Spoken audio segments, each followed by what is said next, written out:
हमसे पूछते हैं कांग्रेस पार्टी ने क्या किया।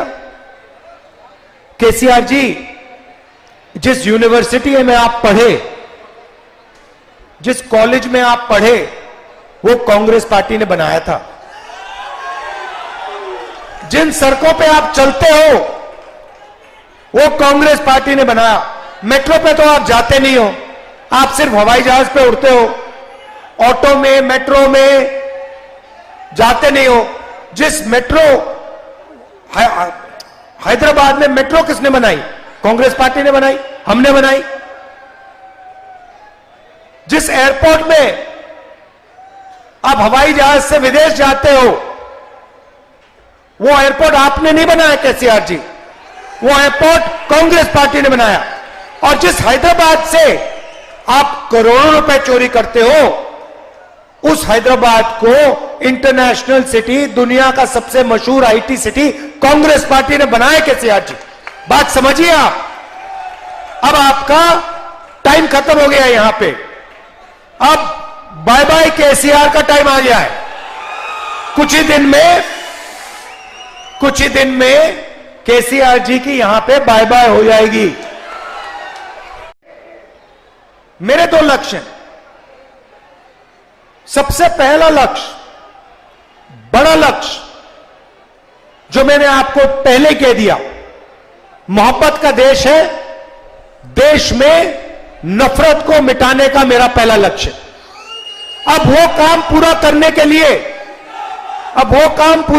के लिए नरेंद्र मोदी को दिल्ली में हराना होगा। उसके बिना यह काम नहीं किया जा सकता। और अगर हमें नरेंद्र मोदी को दिल्ली में हराना है, तो तेलंगाना में केसीआर को पहले हराना होगा।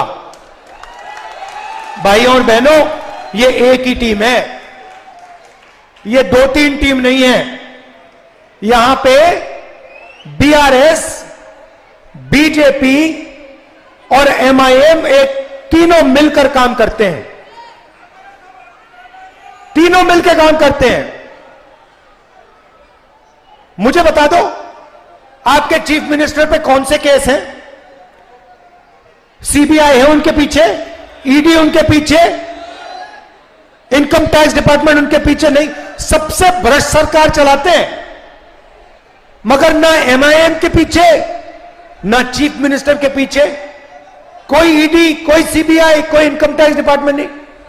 मुझे बताओ, चीफ मिनिस्टर का घर छीना इन्होंने, नरेंद्र मोदी ने, उनकी सदस्यता रद्द की, चीफ मिनिस्ट्री से हटाया? नहीं, बिल्कुल नहीं। लोकसभा में जाओ, 24 घंटा बीआरएस के लोग नरेंद्र मोदी की मदद करते हैं। जीएसटी में मदद की, नोटबंदी में मदद की, किसान बिल में मदद की, जमीन अधिग्रहण बिल में मदद की। ड्रामा चल रहा है। बीजेपी उनकी यहां मदद करती है, ये उनकी वहां मदद करते हैं, और एमआईएम जहां भी बीजेपी उनकी मदद करती है। इसीलिए तेलंगाना में कांग्रेस पार्टी को जिताना है, भारी बहुमत से जिताना है। और उसके बाद, तेलंगाना के बाद दिल्ली में चुनाव है, दिल्ली में नरेंद्र मोदी को हराना है। ये दो लक्ष्य हैं। मैं नरेंद्र मोदी से लड़ता हूं, उनके दिल में जो नफरत है उससे लड़ता हूं, उनके क्रोध से लड़ता हूं। मेरे ऊपर 24 केस हैं, ठीक है, 24। एक असम में, गुजरात में, उत्तर प्रदेश में, बिहार में, महाराष्ट्र में, हर जगह मेरा कोई ना कोई केस है। कभी मुझे कोर्ट यहां बुलाता है, कभी वहां बुलाता है, कभी यहां ले जाते हैं। उसके बाद जेल का सेंटेंस हो गया। पहली बार डिफेमेशन के लिए 2 साल की सजा मुझे मिली, ठीक है। उसके बाद मेरी लोकसभा की सदस्यता रद्द कर दी। ये सब आप जानते हो ना। उसके बाद मेरा जो सरकारी घर था वो उठा के ले गए। मेरा जवाब भी आप जानते हो, मुझे आपका घर नहीं चाहिए, ले जाओ उठा के अपना घर, मुझे नहीं चाहिए ये घर।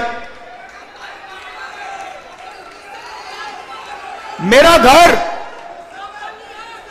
उस इमारत में थोड़ी है, मेरा घर हिंदुस्तान के करोड़ों गरीब लोगों के दिल में है। मुझे तुम्हारे घर की क्या जरूरत? तो ये मैंने बोला।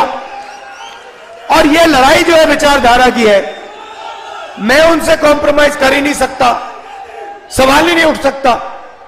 ना नरेंद्र मोदी मुझसे कॉम्प्रोमाइज करेगा, ना मैं उससे कॉम्प्रोमाइज करूंगा। विचारधारा की लड़ाई है। सालों से मेरा परिवार ये लड़ाई लड़ रहा है।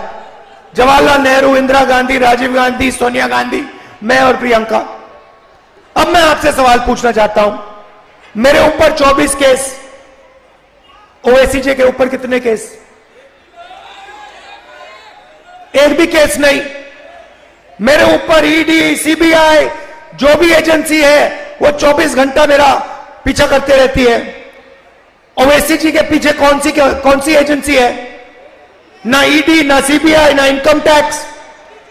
खुला रास्ता दे रखा है नरेंद्र मोदी जी ने। तो सवाल उठता है कि ओवैसी जी पे एक भी केस क्यों नहीं?